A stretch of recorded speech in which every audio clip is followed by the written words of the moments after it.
శిక్ష నుండి మనల్ని మనం వేరు చేసుకోలేం. యేసు ప్రభు ఈ లోకంలోనికి వచ్చినప్పుడు దేవదూత ఏం చెప్పాడు? ఆయనకి యేసు అని పేరు పెట్టుదురు, తన ప్రజలను వారి పాపముల నుండి ఆయనే రక్షించును. సో ప్రపంచంలో ఉన్నటువంటి ప్రతి ఒక్కరిని పాపం నుండి రక్షించేటువంటి వ్యక్తి, ఏకైక వ్యక్తి యేసు ప్రభు. రెండవది, ఆ శిక్ష నుండి, నరకము నుండి, అగ్ని గంధకాలతో మండే గుండము నుండి, పొగ మండేటువంటి గంధకము నుండి, గుండము నుండి యేసు ప్రభు ఒక్కడే రక్షించగలడు. ఎందుకంటే దాన్ని సృష్టించినటువంటి వాడు ఆయనే, అండ్ దాంట్లోనికి వెళ్లకుండా రక్షించగలిగినటువంటి వాడు ఆయనే. సో ఆయన ఎట్లా రక్షిస్తాడంటే, బైబిల్లో ఒక మాట ఉంది, ప్రకటన గ్రంథం 1వ అధ్యాయం 6వ వచనంలో, మనలను ప్రేమించుచు తన రక్తము వలన మన పాపముల నుండి మనలను విడిపించిన వానికి. సో తన రక్తము వలన మన పాపముల నుండి విడిపించాడు. అంటే మన నెత్తి మీద పడాల్సినటువంటి శిక్ష ఆయన దేహం మీద పడింది. మనము అనుభవించాల్సినటువంటి ఆ తీవ్రమైనటువంటి దేవుడి ఉగ్రత ఆయన భరించాడు. ఆయన దాని కొరకు రక్తాన్ని చిందించాడు. ఆయన దాని కొరకు దేహమును చీల్చబొట్టగిచ్చాడు. ఆయన దాని కొరకు తన ప్రశస్తమైన ప్రాణములు అర్పించాడు. కనుక ఆయన శిక్ష నుండి మనల్ని వేరు చేస్తాడు. అండ్ ఆ పరలోకము, అక్కడ ఏ అపవిత్రత ఉండదు. ఆ పరలోకములో పాపం అనేది ఉండదు. ఆ పరలోకము నుండి వచ్చాడు, ఆ పరలోకానికి పోయాడు. మనందరినీ పాపపు సన్నిధి నుండి ఆ పరలోకానికి తీసుకుపోయినప్పుడు ఇక పాపం అంటే ఏంటో మనకి తెలియదు. ఈర్ష్య అంటే ఏంటో మనకి తెలియదు. అసూయ అంటే ఏంటో మనకి తెలియదు. కామం అంటే ఏంటో మనకి తెలియదు. అండ్ ఈ యొక్క స్వార్థము, గర్వము, మదము అంటే ఏంటో మనకి తెలియదు. అట్లాంటి నిత్యత్వానికి ఆయన మనల్ని తీసుకెళ్తాడు. కానీ మనకి ఆయన యొక్క రక్షణ అవసరం. ఆయన ఇచ్చే నీతి వస్త్రం మనకి అవసరం. ఒకసారి ఒక ఆర్మీ జనరల్ తన యొక్క రెజిమెంట్ కి ఒక ఆర్డర్ పాస్ చేశాడు. మన రెజిమెంట్ గేట్ లోనికి ప్రవేశించేటువంటి ప్రతి అధికారి, ప్రతి సైనికుడు యూనిఫామ్ తో వస్తేనే లోపలికి రావాలి, అనుమతించబడాలి, లేకపోతే అనుమతించకూడదు. నెక్స్ట్ డే ఉదయము ఈ జనరల్ ఈ యొక్క ఆజ్ఞ ఇచ్చిన తర్వాత, ఈయన తర్వాత స్థాయిలో ఉన్నటువంటి రెండవ అధికారి యూనిఫామ్ లేకుండా గేట్ దగ్గరికి వచ్చాడు. గేట్ దగ్గర ఉన్నటువంటి సెంట్రీ ఏం చేశాడు తెలుసా? ఆయన్ని లోపలికి రానివ్వలేదు. ఆయన అన్నాడు, ఏయ్ నేను నీకు తెలుసు కదా, నేను రెండవ పెద్ద అధికారిని. అంటే మీరు నాకు తెలుసు సార్ అన్నాడు.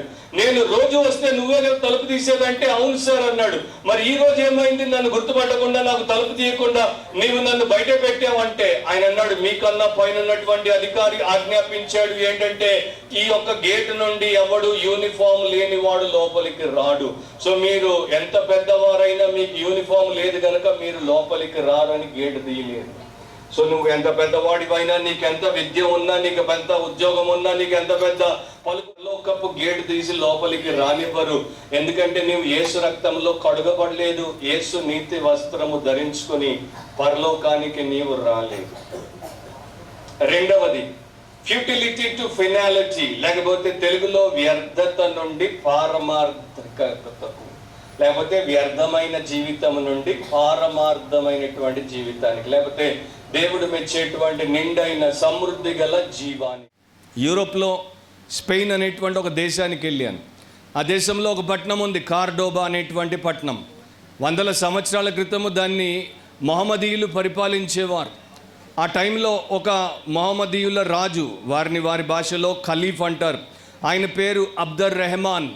సో అబ్దర్ రెహమాన్ దానికి రాజుగా ఉన్నాడు, పరిపాలించాడు. ఆయన దాదాపు 70 ఏళ్ల వయసు వచ్చిన తర్వాత, ఆయన యవనస్తుడైనప్పటి నుండి 50 ఏళ్ళు గడిచిన తర్వాత ఒకరోజు కూర్చుని ఒక కాగితము తీసుకొని సొంత చేయితో ఇట్లా రాశాడు, నేను 50 ఏళ్ళు లోకాన్ని చూశాను, 50 ఏళ్ళు నా దగ్గర విపరీతమైన ఐశ్వర్యం ఉండింది, నాకెన్నో ఘనతలు వచ్చాయి, ఎన్నో సుఖాలు అనుభవించాను, ఎంతోమంది స్నేహితులు ఉన్నారు, అయినా కూడా మనిషికి కావలసినవన్నీ నేను కలిగి ఉన్నప్పటికీ 50 ఏళ్లలో 50 × 365 ఎంత ఉందా? 50 × 365 ఎంత? 50 × 365 18,250 దినాలు. సో 18,250 దినాల్లో ఆయన నిజంగా ఎన్ని దినాలు సంతోషంగా ఉన్నాడో రాశాడు. ఎన్ని దినాలు చెప్పనా? 14 దినాలు. సుందా నీ గుండె మీద చేయి పెట్టి నువ్వు ఒకసారి ఆలోచించు. నీవు నిజంగా సంతోషంగా ఉన్నావా? నిజంగా నీకు ఏదైనా చేసిన తర్వాత తృప్తి అనిపిస్తుందా? అనిపించదు. కొంచెము తర్వాత ఇంకా ఎక్కువ కావాలనిపిస్తుంది, దాని తర్వాత ఇంకా ఎక్కువ కావాలనిపిస్తుంది. చూడండి, ఫస్ట్ టైం ఒకడు సిగరెట్ తాగినప్పుడు దగ్గుతాడు. అమ్మ బాబు, ఈ సిగరెట్ ఏంట్రా బాబు ఇట్లా ఉంది, చేదుగా ఉంది, ఇదేం దమ్మురా నాయన, నాకు దగ్గు వస్తుంది అనుకుంటాడు. తర్వాత దమ్ము లాగుతాడు. నేనే దమ్మున్న మొనగాండని ఇంకా దమ్ము లాగుతాడు. సిగరెట్ తర్వాత సిగరెట్ పెట్టి అయిపోద్ది, రెండో పెట్టి అయిపోద్ది, వాడు పెట్టెలోకి వచ్చేస్తాడు. ఆపడు. అంటే అది తృప్తి లేదు గనక అట్లా పోతూనే ఉంటుంది. తృప్తి ఉండదు. ఎందుకంటే మనిషికి ఎప్పుడైతే దేవుడిచ్చినటువంటి ఉద్దేశం ఏంటో తెలియకపోవడం చేత ఉద్దేశం లేదు కనుక వాడికి మిగిలింది ఉద్రేకమే. పర్పస్ లేకపోతే ప్యాషనే ఉంటుంది. అందుకనే మనము ఉద్రేకాలకు గురైపోతాం. మనకు పంచవర్ష ప్రణాళికలు ఉండవు, మనకు ఉండేవి పంచేంద్రియాల ప్రణాళికలు. మనం చూసే కన్నులను ఎట్లా సుఖపెట్టాలి, మన చెవులకు ఎట్లా సుఖాన్ని వినికిడి ద్వారా కలిగించాలి, మన నోటి నాలుకకు ఎట్లా రుచికరమైన దాన్ని మనం పెట్టి దాన్ని సంతోషింపజేయాలి, మన చేతులకు తాకేది మనకి ఎట్లా సంతోషాన్ని ఇవ్వాలి. ఇంతే మనం పంచేంద్రియాలతో కూడుకున్నటువంటి ఉద్రేకాలకు బానిసలం అయిపోయాం. ఒక అమ్మాయి అమెరికాలో పనిచేస్తుంది. ఫస్ట్ టైం అమెరికాలో వారు యాపిల్ కంపెనీ వారి ఐప్యాడ్ని కనుగొన్నారు. సో ఆమె ఏం చేసిందంటే, డాడీకి బర్త్డే గిఫ్ట్ లాగా ఐప్యాడ్ ఇద్దామని అమెరికాలో ఐప్యాడ్ కొని ఇండియాకి వచ్చి ఐప్యాడ్ ఇచ్చింది డాడీకి. ఆమె అమెరికాకి వెళ్ళిపోయింది, డాడీ ఇండియాలో ఉన్నాడు. 3 నెలల తర్వాత డాడీని అడిగింది, డాడీ ఐప్యాడ్ ఇచ్చాను ఎట్లా ఉందంటే, బాగుందమ్మా అన్నాడు. డాడీ ఐప్యాడ్ బాగా వాడుతున్నావు కదా? ఆ రోజు వాడుతాను, కిచెన్లో దాన్ని పెట్టుకొని కూరగాయలు తరుముతాను, దాని తర్వాత దాన్ని నల్ల కింద పెట్టి కడుగుతాను. డిష్ వాషర్ అంటే ఒక మెషిన్ ఉంటుంది గిన్నెలు తోమి పెట్టడానికి, దాంట్లో పెట్టేస్తానంటే ఆ ఫోన్ పడిపోయింది చేతిలో నుండి. మిమ్మల్ని ప్రశ్న అడుగుతాను, మనకి చేతికి మురికి అంటినప్పుడు, లేకపోతే మనము భోజనం చేసిన తర్వాత మనకి కొంచెం కూర అంటుకొని ఉంటుంది కదా, పోదు ఈజీగా, ఇట్లా నాకుతాము. అట్లాంటప్పుడు మీరు టిష్యూ పేపర్ వాడి దాన్ని తుడుచుకుంటారా, లేకపోతే టిష్యూ లేదు కదా అని జోబులో ఉన్న 100 రూపాయలు 500 కరెన్సీ నోట్ తీసి తుడుచుకొని దాన్ని పారేస్తారా? ఏం వాడతారు? Tissue paper. ఎందుకంటే మురికిని సాఫ్ చేయడానికి, మురికిని శుభ్రం చేయడానికి వారు టిష్యూ పేపర్ని చేశారు. నోటుని మురికి సాఫ్ చేయడం కోసము చేయలేదు. అంటే దాని అర్థం ఏంటి? దేన్ని దాని ఉద్దేశం కొరకు వాడాలి. మరి నిన్ను దేవుడు తన పోలికలో తన స్వరూపమందు ఆయన సంతోషం కొరకు సృష్టించాడు, ఆయన సంకల్పం కొరకు సృష్టించాడు, పరిశుద్ధంగా పరిపూర్ణంగా బ్రతకడం కొరకు సృష్టించాడు. మరి నీవేమో నీ జీవితాన్ని పాపం కోసం ఖర్చు పెట్టేస్తే, నీ జీవితాన్ని వ్యర్థమైనటువంటి విషయాల కొరకు ఖర్చు పెట్టేస్తే, నీ జీవితాన్ని ఎందుకు ఉపయోగపడినటువంటి అంశాల కొరకు నీవు దారపోసేస్తే మరి దాని సంగతి ఏంటి? యేసుప్రభు అందుకే అన్నాడు, నేనే ఆల్ఫాను, నేనే ఒమేగాను, నేనే మొదటివాడను, నేనే కడపటివాడను, నేనే అన్నింటిని సృష్టించాను, నేనే అన్నింటికి అంతమునై ఉన్నాను. మరి ఆయన ఏం చెప్తున్నాడంటే మనకు అర్థమయ్యే భాషలో, మీరు నా కొరకు, నేను మీ కొరకు అంటున్నాడు. సో దేవుడు మిమ్మల్ని ఆయన కొరకు సృష్టించాడు, కానీ మీలో చాలామందికి అది తెలియదు.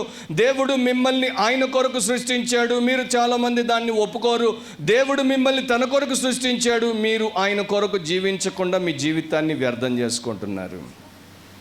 అట్లా చేసుకోవడానికి వింటారు కానీ అవిశ్వాసం ఉండడం చేత నమ్మరు. చాలామంది నేను ఇంజనీరింగ్ కాలేజెస్లో, మెడికల్ కాలేజెస్లో, ఇతర కాలేజెస్లో మాట్లాడుతున్నప్పుడు వేల మంది విద్యార్థులను చూస్తూ వచ్చాను.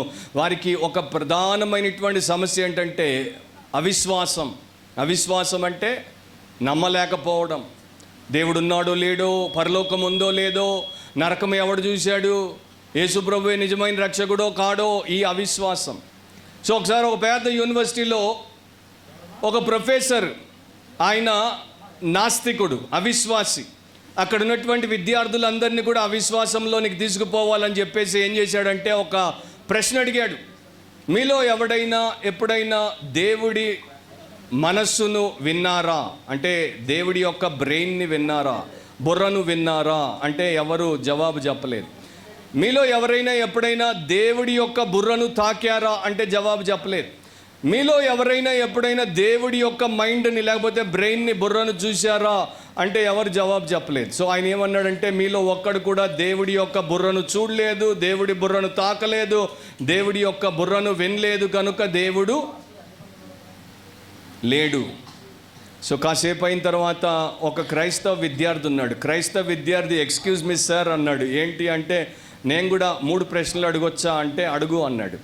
ప్రొఫెసర్ అనుకుంటున్నాడు వీడేం అడుగుతాడు బోడీ అని, కానీ లేచి అడిగాడు. విద్యార్థుల వైపు చూస్తూ అడిగాడు, విద్యార్థులారా యథార్థంగా చెప్పండి, మీలో ఎవడైనా ప్రొఫెసర్ గారి బుర్రను విన్నారా? లేదు అన్నారు అందరూ. రెండవ ప్రశ్న, మీలో ఎవరైనా ఎప్పుడైనా ప్రొఫెసర్ గారి బుర్రను చూశారా? లేదు అన్నారు అందరూ. మూడవసారి, మీలో ఎవరైనా ఎప్పుడైనా ప్రొఫెసర్ గారి బుర్రను తాకారా అంటే లేదు అన్నారు అందరూ ఒకే గొంతుతో. అప్పుడు అన్నాడు, ప్రొఫెసర్ గారి లాజిక్ ప్రకారం ప్రొఫెసర్ గారికి బుర్ర లేదు, ఎందుకైనా మాట వింటారు పదండి అని పోయి. సో మీరు ఎట్లాంటి జీవితాన్ని జీవిస్తున్నారు ఆలోచించండి. చివరి మాట, మోర్టాలిటీ టు ఇమోర్టాలిటీ, మరణము నుండి నిత్య జీవానికి. 2 తిమోతి 1:10 ఇట్లా ఉంది, ఆ క్రీస్తు యేసు మరణమును నిరర్ధకము చేసి జీవమును అక్షయతను సువార్త వలన వెలుగులోనికి తెచ్చాను. సో ఆయన చనిపోయాడు, సమాధి చేయబడ్డాడు, 3వ దినమున తిరిగి లేచాడు.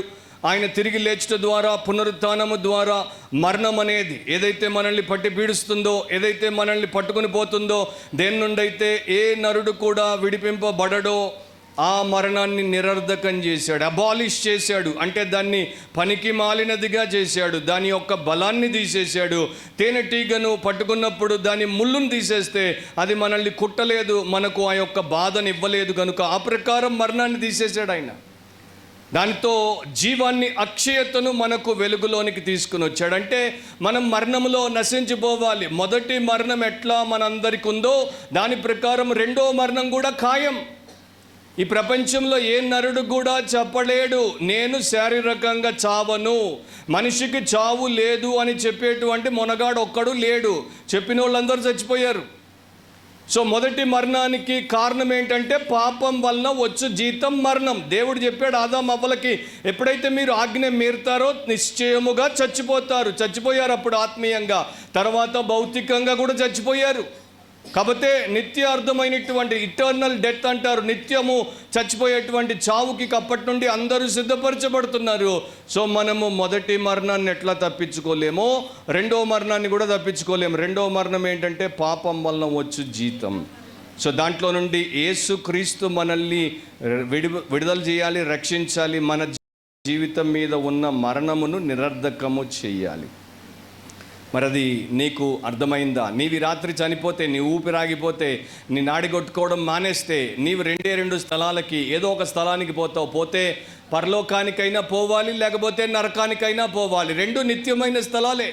పరలోకంలో దేవుడు ఉంటాడు, నరకంలో సాతాను ఉంటాడు. పరలోకంలో ప్రశాంతత ఉంటుంది, ఆ యొక్క నరకంలో ఎల్లప్పుడూ ఏడుపు అండ్ అక్కడ పండ్లు కొరకడము, అగ్ని ఆరదు, పురుగు చావదు, అక్కడ భయంకరమైనటువంటి వేదన ఉంటాయి.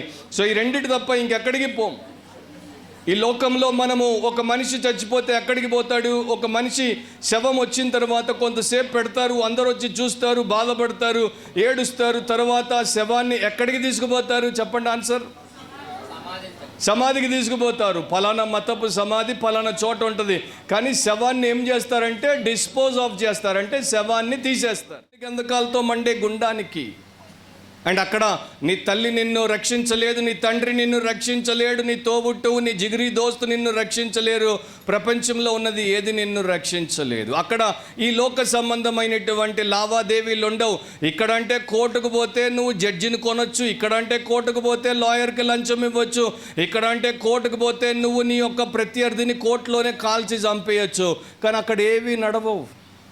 సో అక్కడ నీవు నిత్యనాశనానికి, నరకగుండానికి అప్పగించబడతావు. ఆ పరిస్థితి నుండి నిన్ను ఎవరు రక్షించాలి? నిన్ను నీవు రక్షించుకోలేవు, ఎవరు నిన్ను రక్షించరు. యేసుప్రభు ఏమని చెప్పాడు? ప్రకటన గ్రంథం 21:8 ఆ యొక్క రెండవ మరణం అగ్ని గంధకాలతో మండే గుండంలో ఎవరు పాలు పొందుతారని చెప్పాడు? పిరికివారు. ఒక్క మాట, పిరికివారు ఎవరు? ధైర్యం లేనివారు. నేను ఒక హిందువుగా పుట్టాను, క్రిస్టియన్ అయ్యాను, సేవకుడిని అయ్యాను. ఇప్పుడు 35 ఏళ్ళు అవుతుంది. నేను చాలామంది అమ్మాయిలకి అబ్బాయిలకి, లక్షల మంది అమ్మాయిల అబ్బాయిలకి చెప్పాను మన దేశంలో విదేశాల్లో వాక్యము. కొంతమంది అంటారు, మా మమ్మీ అభ్యంతరం చెప్తుంది, మా మమ్మీ బాధపడుతుంది, మా డాడీ అభ్యంతరం చెప్తాడు, మా డాడీ కన్నీరు పెడతాడు, కనుక నేను వారికి భయపడుతున్నాను. వారిని ఏమనాలి మనం? పిరికివారు. మా బంధువులు ఏమంటారు వారిని? పిరికివారు.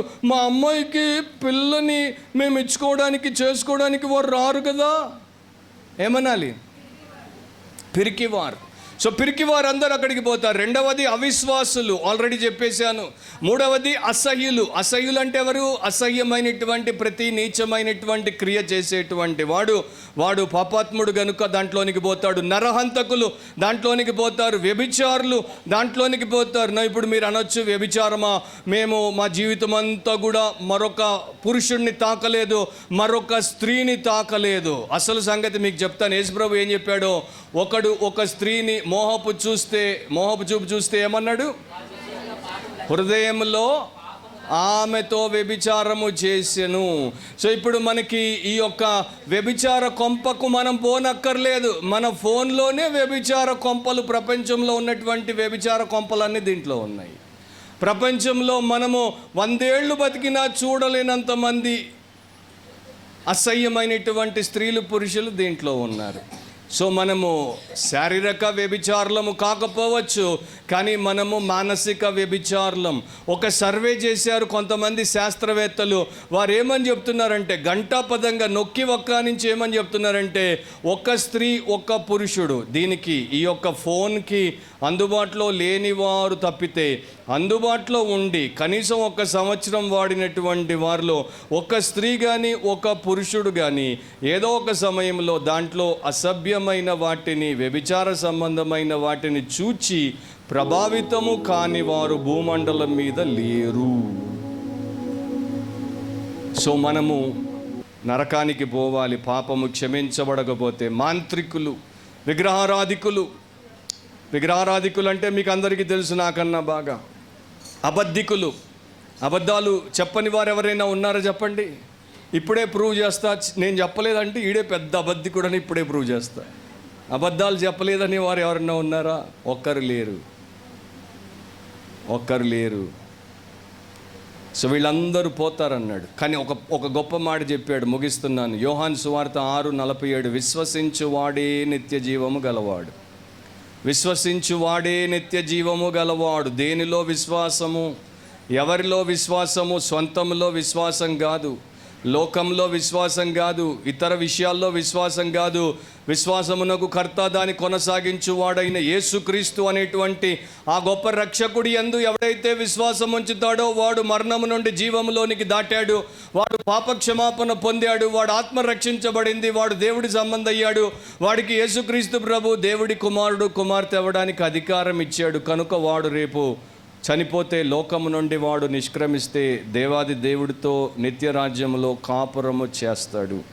అది క్రిస్మస్ శుభవార్త. క్రిస్మస్ అంటే కేకు కొయ్యడము కాదు, క్రిస్మస్ అంటే స్టార్ పెట్టడం కాదు, క్రిస్మస్ అంటే శాంటా క్లాజ్ కాదు, క్రిస్మస్ అంటే జింగిల్ బెల్ టన్ టన్ టన్ డండా కాదు. క్రిస్మస్ అంటే మెర్రీ క్రిస్మస్, హ్యాపీ క్రిస్మస్ కాదు. క్రిస్మస్ అంటే గ్రీటింగ్ కార్డ్ కాదు. ఇవన్నీ గత 200 సంవత్సరాల్లో ప్రవేశపెట్టబడిన వ్యాపార సామాగ్రి. వీటికి క్రిస్మస్కి సంబంధం లేదు. క్రిస్మస్ అంటే క్రైస్ట్ జీసస్, అభిషిక్తుడైన రక్షకుడు, నీ కొరకు లోకానికి వచ్చిన రక్షకుడు. నీ రక్షకుడా, నిన్ను నీ పాపము నుండి రక్షించాడా? అది క్రిస్మస్. అది నీకు జరిగితే నీవు ధన్యుడవు, లేకపోతే ఇంకా నీవు దరిద్రంలోనే ఉన్నావు. తలొంచి కళ్ళు మూసుకొని ప్రార్థనలో 1 నిమిషము ఆలోచించు.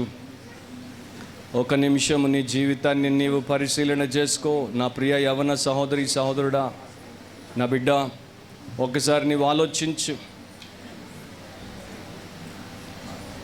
నీవు నీ పాపములో చనిపోతే నిత్యము నాశనం అయిపోతావు.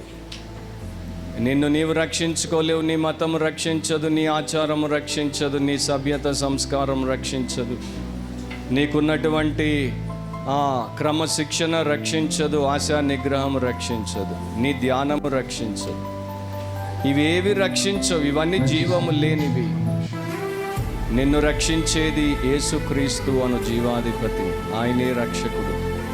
మీరు ఆయన వైపు తిరగండి, మీ పాపం ఒప్పుకోండి, మీ చూపులు, మాటలు, ఆలోచనలు, తలంపులు, ఉద్దేశాలు, క్రియల ద్వారా చేసిన ప్రతి పాపం ఒప్పుకోండి, విడిచిపెట్టండి. దేవా నన్ను క్షమించు, దేవా నన్ను రక్షించు, దేవా నన్ను అంగీకరించు, దేవా నన్ను పరిశుద్ధపరచు, దేవా నాకు నీవు తోడై ఉండి సహాయము చేయి, నిత్య జీవము దయచేయి, దేవా నా జీవితాన్ని అర్థవంతంగా దీవెనకరంగా చేయమని ప్రార్థన చేస్తే ఆయన వింటాడు, నీలో కార్యము చేస్తాడు. ప్రేమగల తండ్రి, ఈ రాత్రి ఈ ప్రియులందరికీ నీ సువర్తమానమును చెప్పుటకు ఇచ్చిన ఆధిక్యత కొరకు మీకు స్తోత్రం. వారు విన్న సత్యం వారిని స్వతంత్రులుగా చేయుటకు మీ ఆత్మ ద్వారా వారిలో కార్యము చేయండి. ఏ వ్యక్తి విని విడిచిపెట్టి వెళ్ళపోకుండా, నాశనమైపోకుండా వారిని మీరే వెంటాడి రక్షించండి. ఈ సభలో మీరు మహిమ పొంది మీకే ఘనత, మహిమ, ప్రభావములు పొందుకోమని అండ్ ఈ సంఘాన్ని, సేవకులను దీవించమని యేసు పవిత్ర నామమును అడిగి ప్రార్థిస్తున్నాం తండ్రి.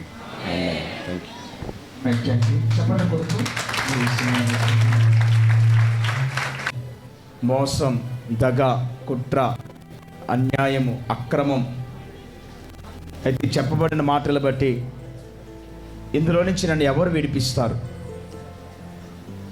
ఆ విడుదల చేసే వ్యక్తి కూడా శుభ్రపరచాలని, శుభ్రంగా ఉండే వ్యక్తి అని సేవకులు చెప్పారు. కాబట్టి ఒక్కసారి ఆలోచించుకో, ఎవరు పరిశుద్ధుడిగా ఉన్నారు? ఆ పరిశుద్ధుడిగా ఉన్న వ్యక్తి నీ కొరకు రక్తం కార్చాడా? నీ కొరకు ప్రాణాన్ని పెట్టాడా? ఒకవేళ పెడితే నువ్వు పవిత్రుడిగా ఉన్నావా? ఒకవేళ లేకపోతే, ఇంకా నీకు తెలుసుకోకపోతే, నువ్వు అపవిత్రంగా ఉన్నావని ఒకవేళ నీకు అర్థమైతే, పరిశుద్ధుడైన దేవుడు అనేవాడు ఒకడున్నారని, ఆయన 2000 సంవత్సరాల క్రితం భూమి మీదకి వచ్చి ఉన్నారని, ఆయన పరిశుద్ధుడని, ఆయనలో పుట్టుకలో పాపం లేదని, ఆయన జన్మలో పాపం లేదు, కర్మలో పాపం లేదని, పరిశుద్ధుడే రక్తమే చిందించాలని సేవకులు చెప్పారు. ఒకవేళ నీకు ఆ రక్తం కావాలంటే, నువ్వు శుద్ధిపరచాలని అనుకున్నట్లయితే, 1 నిమిషం తల్ల వంచి కళ్ళు మూసుకొని మీ జీవితాన్ని, మీ హృదయంలో ప్రార్థన చేసుకోండి. మీరు ఏం చేయవసరం లేదు. మీ మనసులో, మీ హృదయంలో 1 నిమిషం ప్రార్థన చేసుకోండి. ఎంతో ప్రయాసతో కింద ఇంతసేపు కూర్చోలేరు, అయినా సరే మీరు కూర్చున్నారు. మిమ్మల్ని దేవుడు ఎంతో ప్రేమిస్తున్నారు. ఇన్ని సౌకర్యం లేనప్పటికీ కూడా మీరు దేవుని మాటలు విన్నారు అంటే నీ హృదయంలో ఎంతో ఆవేదన ఉంది, పైకి నవ్వుతున్నా కానీ బాధ ఉంది లోపల. నిజంగా దేవుడు నిన్ను సంతోషపరచాలనే నువ్వు ఇక్కడ కూర్చున్నావు. నువ్వు గుర్తునే ఇక్కడ కూర్చోలేదు, దేవుడు నిన్ను తీసుకొచ్చాడు ఆకర్షించి. ఒక్కసారి ప్రార్థన చేసుకుని మనస్సుని, ప్రభా నా మనస్సుని క్లీన్ చేయవా, నా చదువు మీద నాకు కాన్సన్ట్రేషన్ కదలట్లేదు నాయన, చెడు మీదకి వెళ్ళిపోతున్నాను, నన్ను క్లీన్ చేయవా, నన్ను శుభ్రపరచవా, నన్ను శుభ్రపరచవా అడిగితే దేవుడు నీకు హెల్ప్ చేయడానికి ఇష్టపడుతున్నాడు. అలా ప్రార్థనలు చేయండి. మన మధ్యన అరుణ్ బ్రదర్ వస్తారు. అరుణ్ అన్న ఒకసారి పైకి. వాడిని చేయించలేక, మొబైల్ని హ్యాండిల్ చేయలేక, నీ కళ్ళుని హ్యాండిల్ చేయలేక, నీ మనస్సుని హ్యాండిల్ చేయలేక, నీ హృదయాన్ని హ్యాండిల్ చేయలేక, ఇచ్చడివిడికి ఇష్టానుసారంగా ఉంటే ఇప్పుడే కళ్ళు మూసుకొని నీ మనస్సును ఒక్కసారి వల్ల అవ్వట్లేదు, నీ సేవకుడు ఈ మాటలు చెప్తాడు. ఒకవేళ నా వల్ల, నీ వల్ల అయితే నాకు హెల్ప్ చేయి అని నేను హృదయపూర్వకంగా నువ్వు మొర పెట్టుకుంటే నీ జీవితాన్ని ఒక్కసారి చూడు. నడిపించిన విధానం బట్టి మీకు వేలాదిస్తూ స్తోత్రం చెల్లిస్తున్నాం తండ్రి. అవును ప్రభా, నశించడానికి, వెతికి రక్షించడానికి ప్రభా, ఇదిగో తండ్రి మీ భూలోకం బట్టి వచ్చినాం తండ్రి. మా పాపము నిమిత్తము, మా శాపము నిమిత్తము ప్రభా, ఇదిగో తండ్రి నీవే ప్రాణం అర్పించి ప్రభా మమ్మల్ని ప్రభా ఇదిగో తండ్రి వెలపెట్టుకున్నావు తండ్రి. మీకు వందనాలు స్తోత్రం తండ్రి. ప్రభా రాత్రికాల సమయంలో ప్రభా ఇదిగో తండ్రి ఇంతమంది యవన బిడ్డల మధ్యలో ప్రభా ఈ వాక్య సందేశం అందించినటువంటి విధానం బట్టి మీకు వందనాలు స్తోత్రం చెల్లిస్తున్నాం తండ్రి. ప్రభా దృష్టిని గమనించుకుంటే ప్రభా ప్రతి ఒక్క హృదయంలో ఈ వాక్యంలో ప్రభా ఫలింపచేయమని అడుగుతున్నాం తండ్రి. సహాయం చేయండి ప్రభా. ఈ క్రిస్మస్ ఆనందాన్ని, సంతోషాన్ని ప్రభా ప్రతి ఒక్క బిడ్డ హృదయంలో జన్మింప చేయమని ప్రభా, వారి జీవితాల్లో, వారి ఫ్యూచర్ జీవితంలో ప్రభా నిన్ను అంగీకరించి ప్రభుత్వ ఇచ్చేయమని ప్రతి ఒక్క బిడ్డని మీరే జ్ఞాపకం చేసుకొని మీరే మహిమ పొందుకోమని ఏ సత్యం శ్రేష్టమైన నామములో అడిగి వేడుకుంటున్నాం తండ్రి. ఆమేన్.